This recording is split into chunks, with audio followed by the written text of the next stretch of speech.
Welcome back to Golf Xtra. Winning a major tournament is one of the most difficult feats in golf. Just ask great players like Ricky Fowler, who have never even won one. With that being said, there's always the chance that even the most mediocre golfer could catch fire on any given weekend and outplay the rest of the field en route to a major title. And believe it or not, it's happened quite a few times in the history of professional golf. But just who are the worst golfers to win a major, and how exactly did they win these elusive tournaments? Don't forget to hit that like button and subscribe for more videos just like this one. Now let's get right into the video. Wayne Grady is an Australian golfer who became a professional in 1980. For several years, he played on the PGA Tour of Australia as well as the European Tour. He won 2 tournaments during this time across the 2 tours, but was often in contention. With some success already under his belt, he went after a membership on the main PGA Tour, earning his card in 1984. He would have modest success during the mid-1980s, but it was later in the decade that Grady earned his name as a professional. Grady got his first PGA Tour victory in June of 1989, winning the Westchester Classic. He continued his excellent run of form by fighting his way into a 3-way playoff for a chance at the Open Championship in July, alongside Mark Calcavecchia and Greg Norman, but ultimately fell short to Calcavecchia. However, Grady wouldn't even need a playoff just over a year later at the 1990 PGA Championship.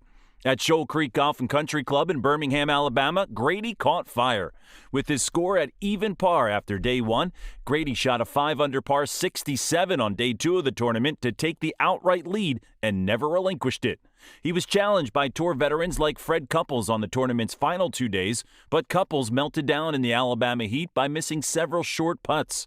Grady, buoyed by his big round on day 2, simply held serve, winning the PGA Championship with a score of 6 under par and a 3-stroke victory over Couples. His mood wasn't necessarily elation, though, as he would say after the win. "I'm just glad it's over. If I had to go any more holes, I don't think I could have gotten around."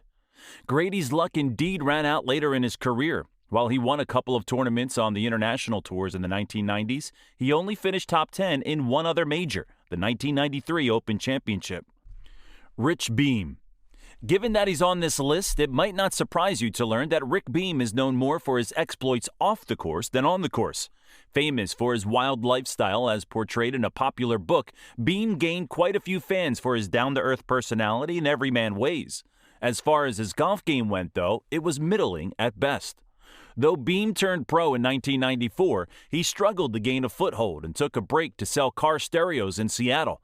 He would eventually get back in the pro golf world, though, and his early career was marked by some promising results. In his first full season on tour in 1999, Beem won the Kemper Open at TPC Avenel and remained competitive throughout several other tour events. It wasn't until 2002, though, that Beem played the best golf of his career. He first won the international tournament held in Colorado in August 2022 for only his second PGA Tour victory, and in 2 weeks, lightning struck again. At the 2002 PGA Championship at Hazeltine National Golf Club in Minnesota, Beem started the tournament with an even par round. However, like Wayne Grady, he played very well in the second round, posting a score of 66 to take a share of the lead at 6 under par. He again shot an even par round on Saturday to go into the tournament's final day, trailing by 3 shots to Justin Leonard. In the final round, Leonard faded with a 5-over par round. Meanwhile, Beem again played well, this time competing with none other than Tiger Woods for the victory. Tiger got into the clubhouse early with a posted score of 9 under par for the tournament and looked to be in good shape.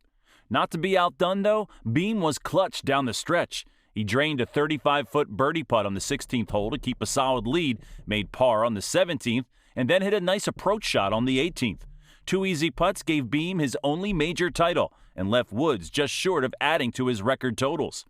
Despite his great round in this tournament, Beem would never again win a PGA Tour event. Today, he's a television commentator for various golf tours and remains a fan favorite. Todd Hamilton. Todd Hamilton had a bit of a different career path in comparison to some others on our list. He did find some success, in fact, just not on the PGA Tour. Hamilton decided to turn professional in 1987, but wasn't able to earn his PGA Tour card.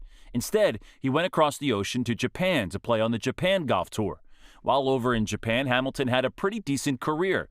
He won 11 times on the tour in a span of 12 seasons, which made him the second all-time leading money winner for non-Japanese players. However, Hamilton's dream of playing on the PGA Tour wasn't quite dead yet.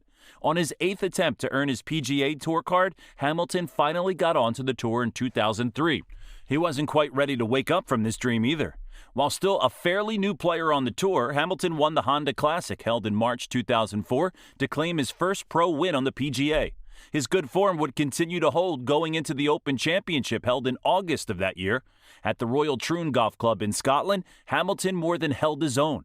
Though he also started out with an even par first round, Hamilton caught fire in the second with a 4-under par 67, good enough to put him in a tie for 5th place. He kept that same pace going with another 67 on day 3.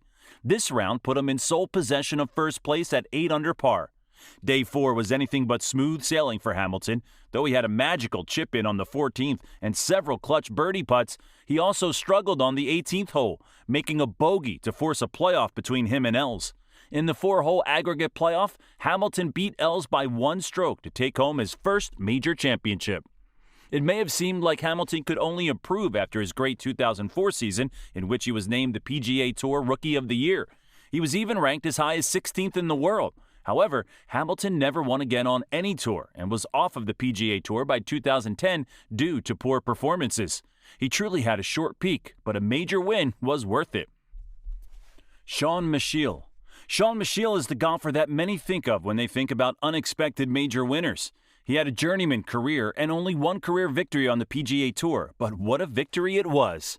Micheel struggled to stay on the PGA Tour during his career, playing some tournaments internationally and playing on the lower levels of PGA golf like the Korn Ferry Tour. However, he was still able to qualify for the 2003 PGA Championship at Oak Hill Country Club. Going into this tournament, Micheel was ranked a paltry 169th in the world golf rankings and was a gigantic underdog to make the cut, much less win. Few would have predicted what would come next. Micheel started out with what seemed like a feel-good round of 1 under par, tying him for 6th place. On day 2 of the tournament, Micheel had one of the day's best rounds in a tough tournament, bringing him to 3 under par overall. He kept a share of the lead after day 3, now tied with Chad Campbell. In difficult conditions, Micheel held serve as Campbell faded on the tournament's final day. With only a 1-stroke lead going into the 18th hole, Micheel stuck his approach shot within inches of the hole. The amazing shot allowed him to tap in for birdie and a 2-stroke victory. The unlikely victory remains among the most surprising in major history. As it turns out, this would not only be Micheel's only major victory, but his only PGA Tour victory at all. Micheel had his moments during his career, but none of them led to a victory. In fact, medical issues like low testosterone and a heart issue have caused his career to take even more of a dip. Still, though, no one can ever take away his PGA Championship win in 2003. So, what do you think about our list of the worst golfers to ever win a major? Do you think that we missed anybody who should have been on the list? Be sure to leave us a comment with what you think down below. Make sure you like, subscribe, and turn on post notifications so you can watch our latest content updates as soon as they drop. We'll catch you in the next one. Have a great day.